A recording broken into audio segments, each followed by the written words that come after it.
Okay, so for my talk today, I plan to begin where I left off in a way. Last time I spoke, I talked about the Ariyavasa Sutta, the Abodes of the Noble Ones, which I know you've heard from various teachers before. And in his explanation of the Ariyavasa Sutta, Mahasi Sayagyi said that as we practice, he said that the first abode of the noble ones that we work with in the practice is to establish the guard of mindfulness. This is our practice of satipatthana. We note at every arising, always guard the mind with vigilant mindfulness. We try to observe all the phenomena that happens within our being. In summary, the Buddha said that what we should do is sato sampajano vihareya, that we need to dwell, being mindful and comprehending fully. We try to become aware of all the things that we can experience, seeing at the eye door, hearing at the ear door, smelling at the nose door, tasting at the tongue door, touching at the body door, and then various mind objects that arise at the mind door. But of course, we can't just open ourselves to all these 6 objects, all the types of experiences that come up until we develop our awareness and our concentration. So we start with observing things that are very gross and simple. And we use in the Mahasi method, we use the primary object in sitting of observing the rising and the falling of the abdomen. If there's nothing special happening, then we just keep on returning to observe this, the rising and the falling of the abdomen.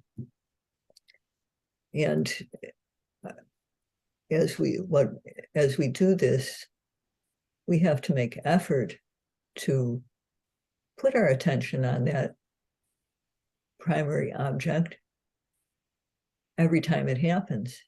And we also need to aim the mind so that we can connect with the rising movement and the falling movement precisely.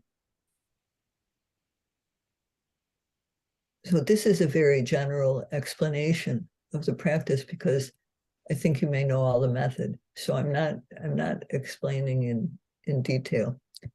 And I hope that will be appropriate for you.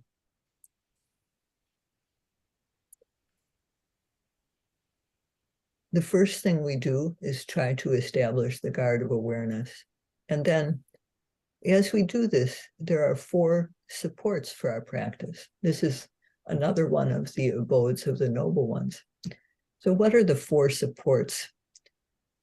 Well, the first thing is that one thing needs to be contemplated and relied upon. That means that we need to rely. There are things that we need to rely on in the practice, and we need to rely on them appropriately. So what are these? These are the 4 requisites. The robes, for example, as a monk or as a nun, the robes, we have to wear clothes. If we don't wear clothes, we'll be exposed to cold and heat unnecessarily. So clothing should be used appropriately. Then there's food. We should use food to support our bodies, use it appropriately. If we starve ourselves, we won't have the energy for practice. If we overindulge in food, we won't be healthy and we won't have the physical strength and the mental strength to practice appropriately. So we have to use food appropriately. Then we need shelter. If we don't have any shelter and we just live out in the open, we'll be exposed to heat and cold. We could be biting things, insects, whatever. There are many types of dangers that having a dwelling will protect us from. So we need to use a dwelling appropriately. And then also, there are times when we are sick. So we need to use medicinal supports in those times. So this is the first support for our practice as we try to observe and establish our guard of mindfulness. We have to rely on the four requisites. And then there is one thing that should be contemplated and endured. That means that we need to tolerate things that should be tolerated. For example, sometimes it's colder than we like. Sometimes it's hotter than we like. There are sounds in the environment that are not quite so pleasant, or there's speech that's not quite so pleasant. Those are things that should just be tolerated so that we don't give up our effort to observe. And also pains when they arise. We have to observe them rather than shifting just to move, to relieve them. Of course, if we can change our posture mindfully, it's also all right. So there are these things that should be tolerated. And then there are things that should be avoided. For example, basically, we shouldn't go to places that are dangerous. We should avoid dogs that bite, for example. If we find a dog, then it will cause us a lot of pain, injury, and it will affect our practice. We should avoid going to the edge of a cliff. We might fall off. We should avoid walking through a thorny area.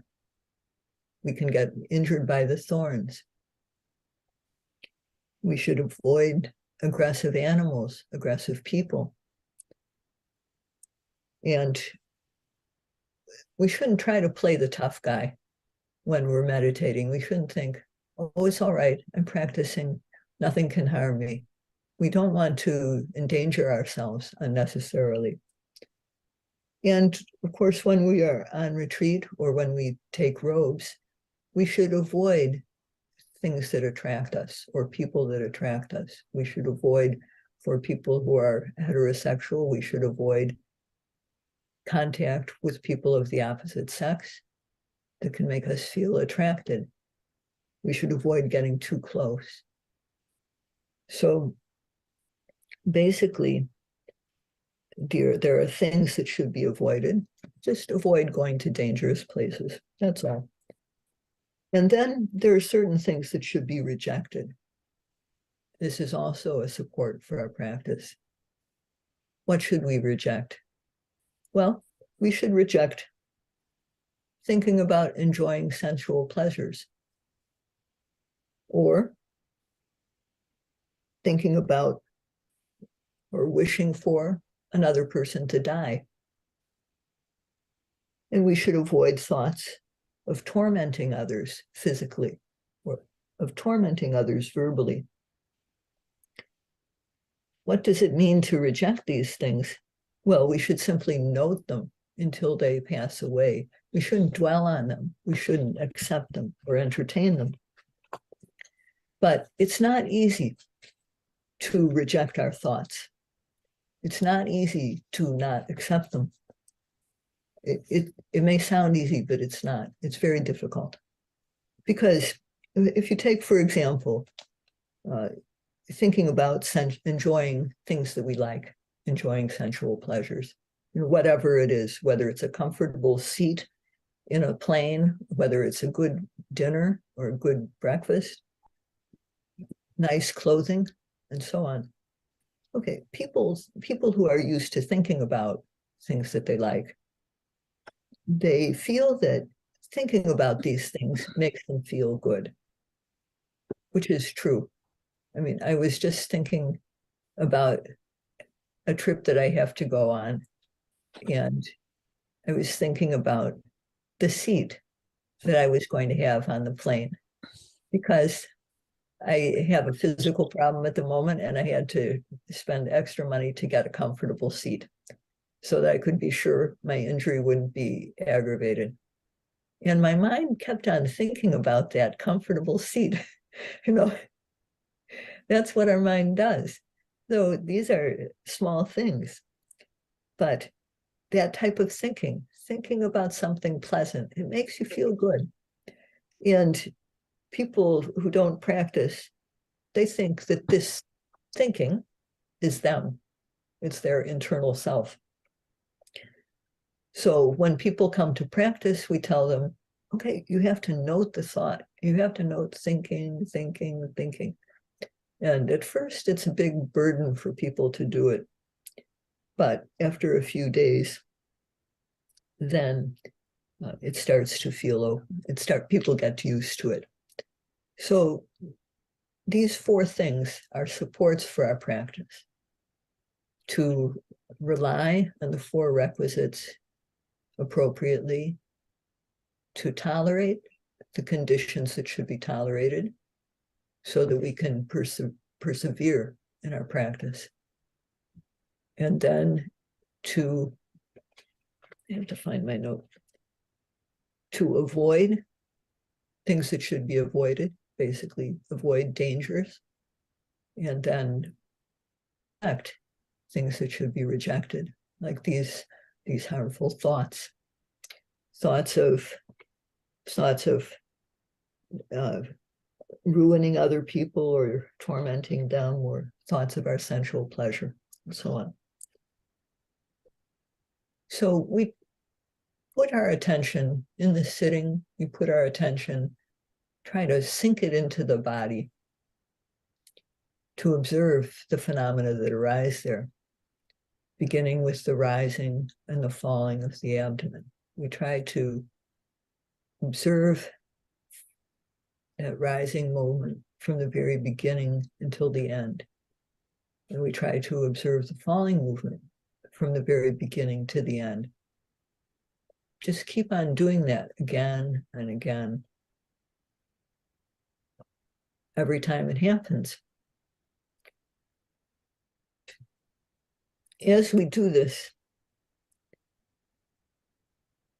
what is the first thing that we start to encounter in our practice? We start to encounter these bad things called the hindrances, the nivaranas. Because at the beginning of our practice, our awareness and our concentration, they aren't strong enough yet to control the mind. So the mind wanders. It wanders to where it is used to going. And these wanderings are called hindrances. We have to remove these. So these are the first three of abodes of the noble ones that Mahasi Sayadaw talked about in talking about the Ariyavasa Sutta. First of all, to establish the guard of mindfulness, or sati, to rely on these four supports, and then to remove what are called the five hindrances. Those things have to be removed. Well, how do we remove them? I mean, we have to recognize them and reject them. Basically, we have to note them. The first of the hindrances is the hindrance of sense desire. When we feel desire for something, it's like being in debt. And I think I probably said this same thing last time I talked, but I'm going to say it again. So we feel we can Why is it like being in debt? Well, when we have the desire to have our habitual cup of coffee or habitual cup of tea, for example, we want to go get it. As long as that desire is there, we're going to feel the urge to act on it and go get that cup of coffee or the cup of tea. And okay, why is that type of desire like being in debt? Well, if you think about, especially in the old days or in the present days too, sometimes people borrow money, and then when the lender comes to collect the payment, well, you have to give it. You have to give it, and if you don't happen to have it, you have to appease the lender. You can't refuse the lender. They can threaten you, and you have to put up with it because you owe them money. So it's a little bit like that it's a lot like that when we have sense desire, because we want to give in to it. We want to satisfy it. And so that when sense desire comes up, we have to observe it. If we observe it, then we are establishing the guard of mindfulness every single time. With every observation, it becomes weaker and weaker. The tendency towards it becomes weaker and weaker. And finally, since whatever arises passes away, it also will pass away. The second hindrance is anger. Anger is like a disease. What happens when we're sick? Well, we don't have any appetite. We don't have any energy. And we don't know the difference. If somebody's saying something to our benefit or not to our benefit, we don't know the difference. We just feel like we want to reject it when we're angry. So just like a sick person will push away any type of food, an angry person just pushes away what it encounters, whatever it sees. So this is anger in particular is very destructive. The word dosa means that it destroys the mind. And if you, for those of you who study the Abhidhamma, you know that the feeling of anger, technically speaking, is based in the heart. So that's why people who have a lot of anger tend towards heart attacks, because this emotion in particular, it's a mind state, but it has a strong effect on the heart. It's based on the heart. It doesn't arise elsewhere. Other emotions can arise elsewhere. So anger is also an emotion that we have to, when it arises, we have to note it. And in particular, too, one thing that Mahasi Sayadaw spoke about was the importance, even if we didn't observe any other of these noble abodes, of which there are 10, if we just could control our anger, it would be enough. It would be really good. What happens when people get angry is, well, first of all, the mind sees something that it doesn't like, and then you can feel a physical change. Like people's face sometimes gets red. You can feel you get hot. And if we can be aware of it when it's at that stage, and without going to words, then it's very good. But sometimes then people speak in anger. So they say something angrily to another person. Okay, and that isn't pleasant for the other person to hear, and it also doesn't feel good to say. So we should try not to let it go to that point. But if it does get to words, we should try to stop it right there. We should try not to go further. Stop talking. What happens if we don't stop at words? Then one person hits another, and that will really destroy the relationship. So and the problem is that when we get angry, who do we get angry with? We get angry with people who are close to us. And the people who are close to us, our families or our neighbors, our close friends, our work companions, and those are the people that we need to rely on when we need help. So those are the people who we should, even more importantly, avoid getting angry with. We don't tend to get angry with people who are far away from us. We get angry at those who are around us. So anger is particularly destructive. And in addition, it disturbs the mind a lot. We won't be able to get concentrated if it arises.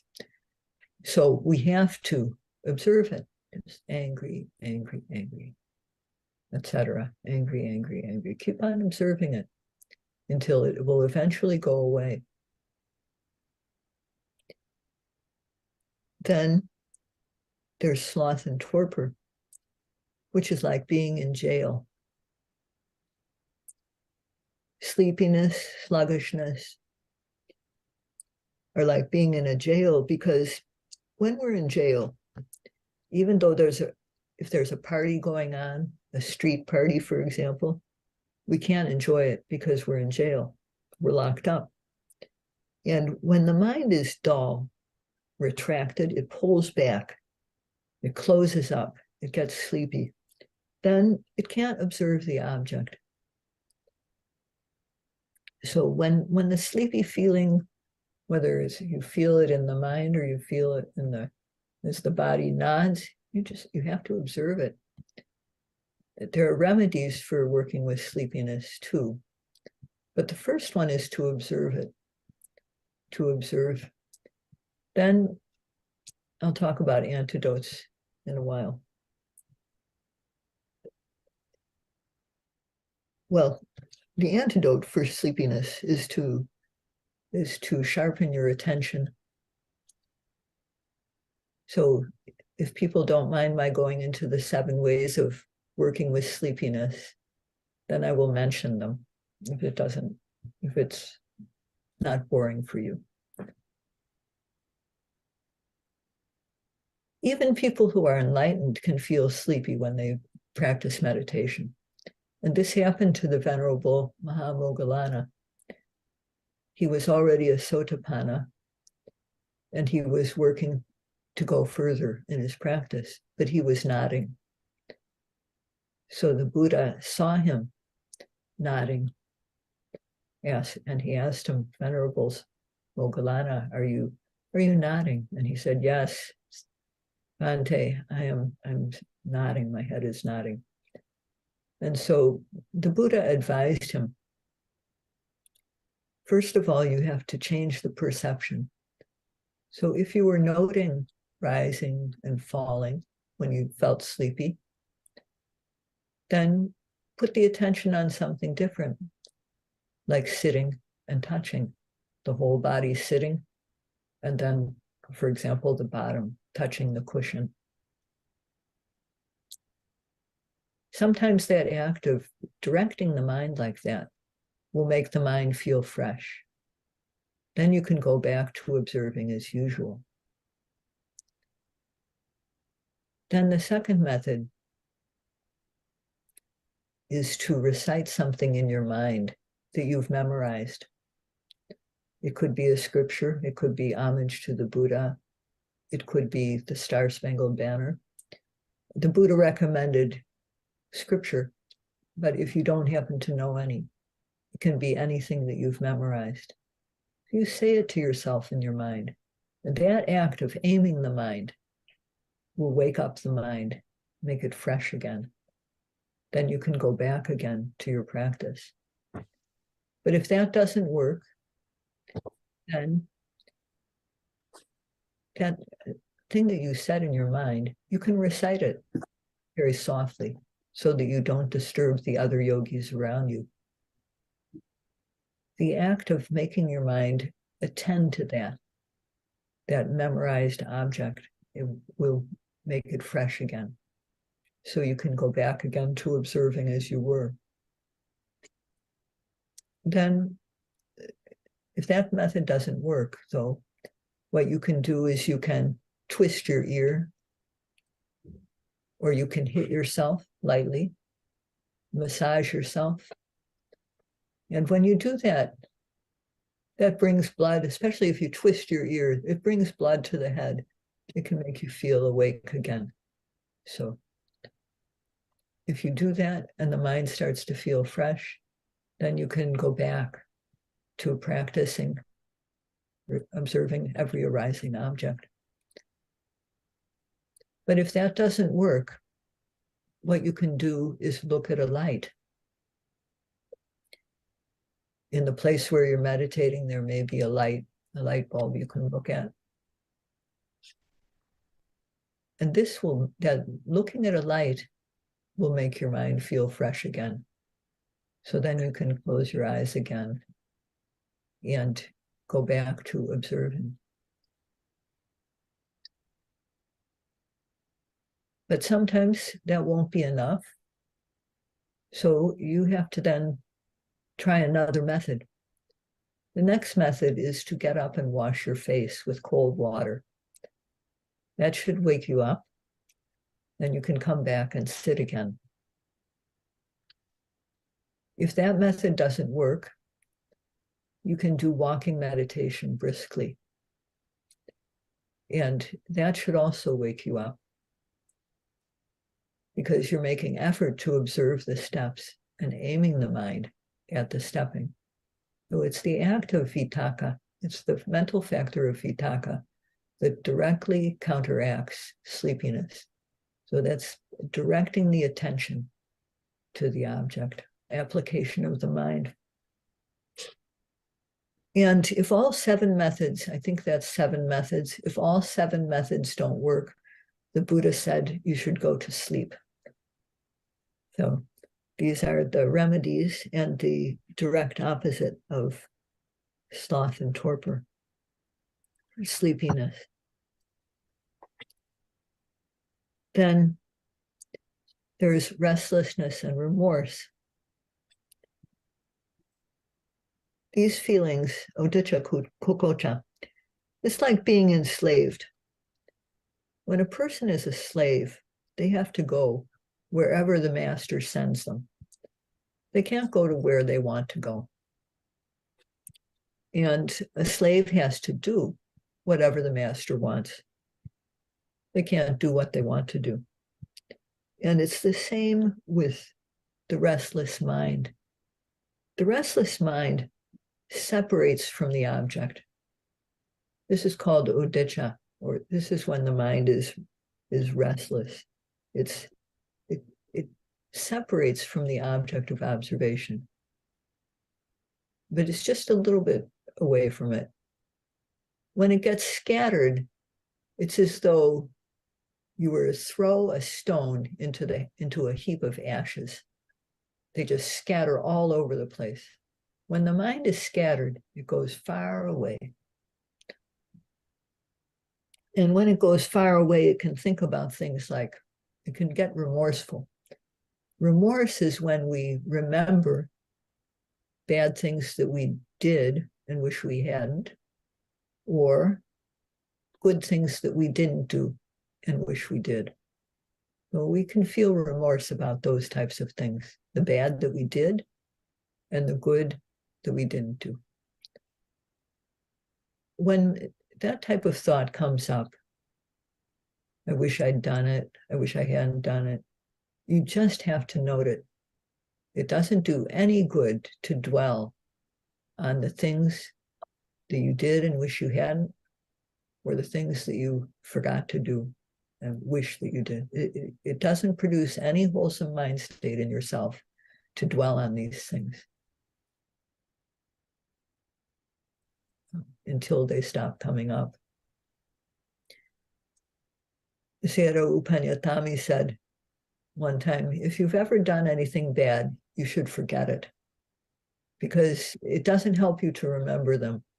It just makes you feel bad. Good things you should remember as often as possible. You should bring to mind the good things you do. But the bad ones, just forget about them. Sometimes we're taught, to dwell on them, to recall our bad deeds, but in fact, this just makes us feel miserable.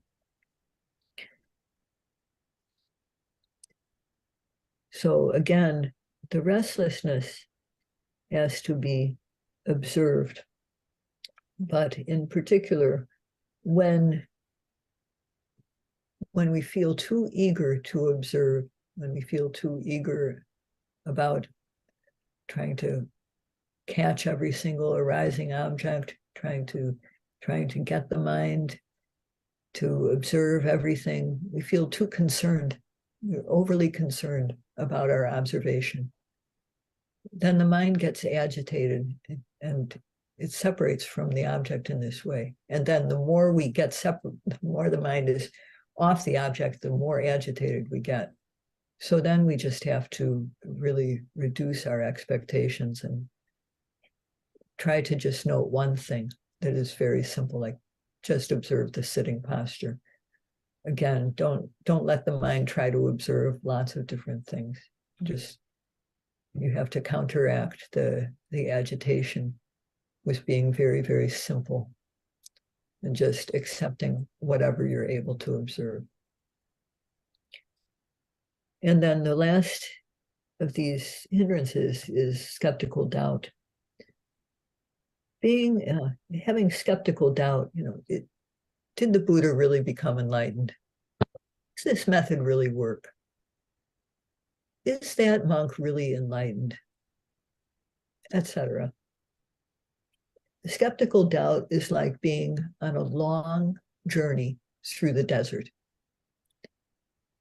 When you're on a treacherous journey, going through a desert or a forest full of thieves, carrying valuable goods. Say you're going somewhere, a merchant who's going somewhere to sell the things that he has, but he has to get across that forest. He has to bring them through the forest. Okay, then it's very easy to fall prey.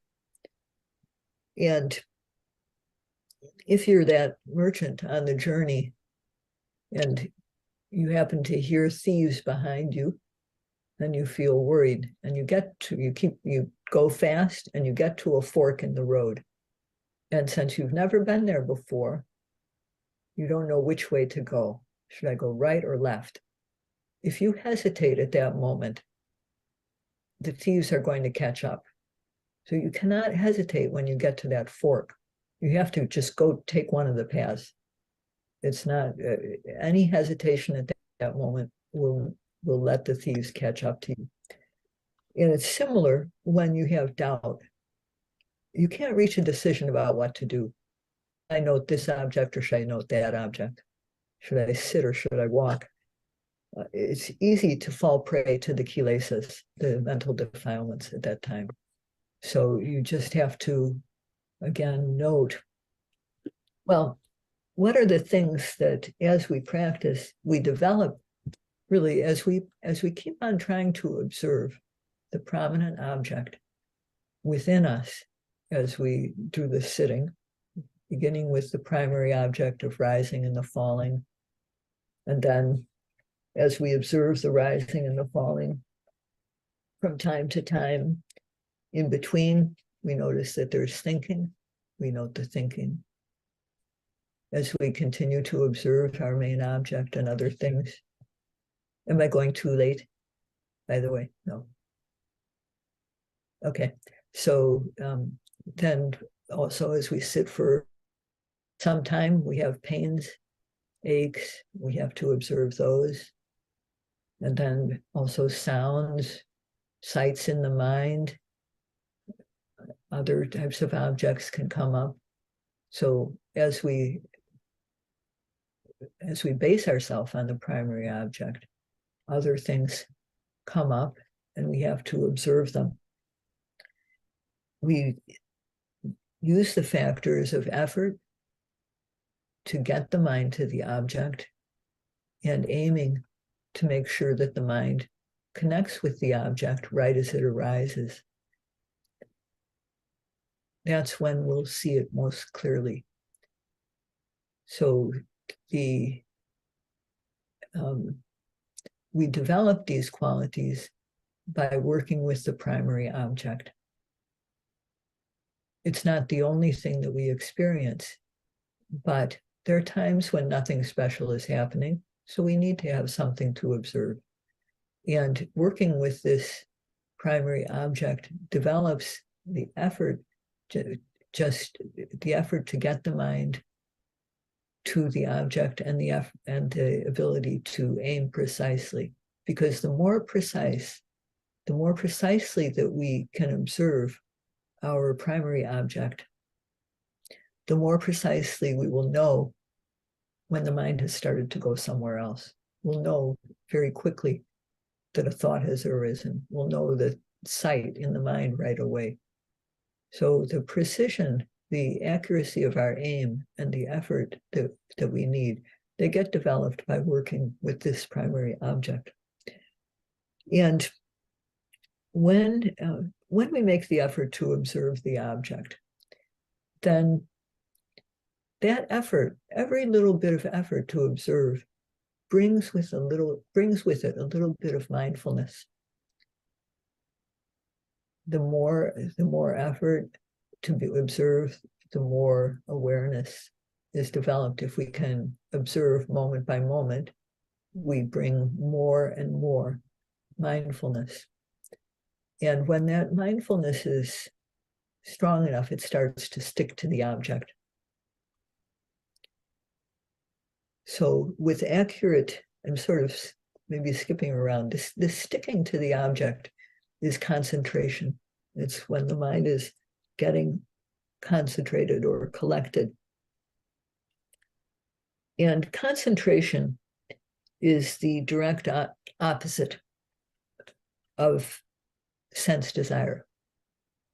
When the mind is concentrated, it's not going to go to some sense desire. It's not going to start thinking about sense desire. So the concentration is the direct opposite of sense desire. Then, as I said, when we aim the mind, the aiming is the direct opposite of sloth and torpor. So the more accurate our aim is, the more we will be able to dispel sleepiness as soon as it happens. Then, when our aim is accurate, what happens is the mind starts to be sustained on the object. So the mind has to connect with the object. That is what we mean by vitakka. It's compared to when you strike a bell, the initial sound. So that is the factor of aiming. When the aim is accurate, the mind is sustained on the object. It stays with it. It's as though it rubs against it. This is called vichara. So there's connecting or aiming the mind and the sustaining of the mind on the object. This is compared to the ringing of the bell after the initial striking.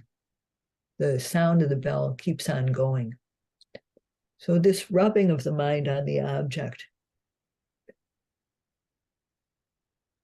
it causes the mind to know what it is.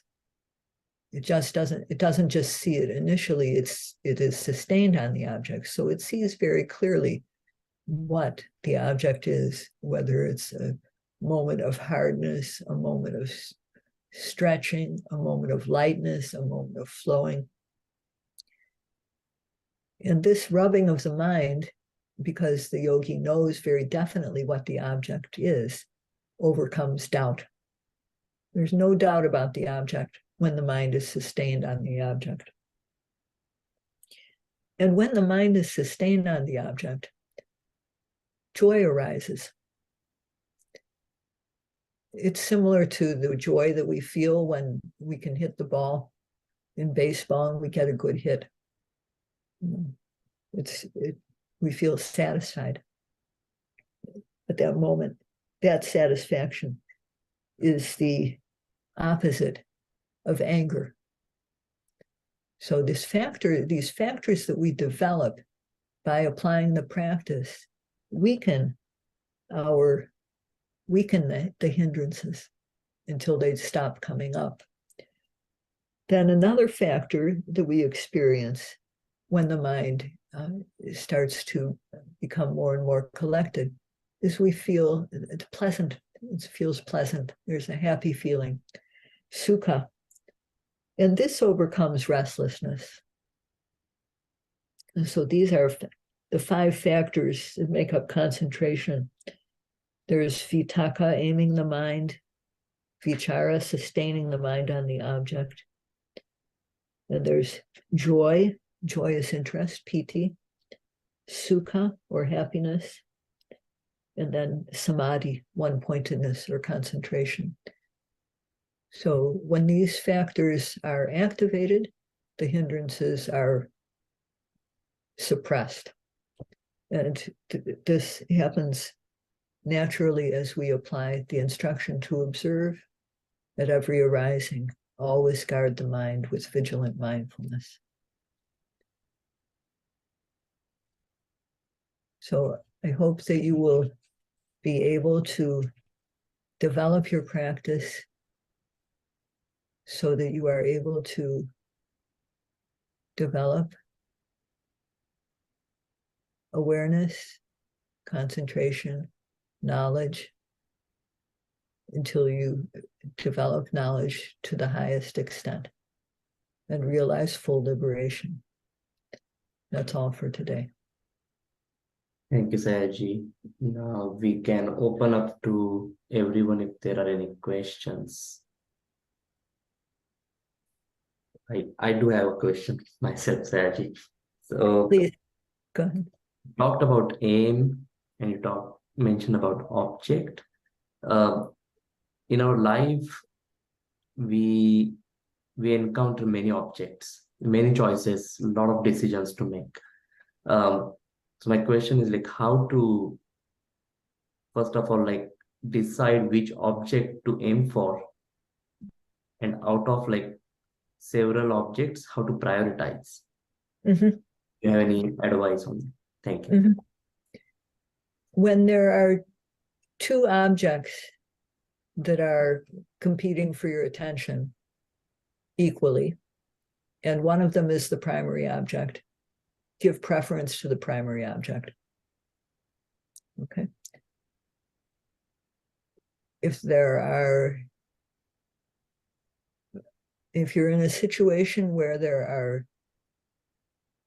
many different objects that all seem to be happening at the same time, choose one. Just choose one. Okay. And it will go away and then you can choose another. So those are two solutions I can think of. Thank you. I hope that helps. That helps. Thank you. Thank you. Yeah, good. Thank you for asking.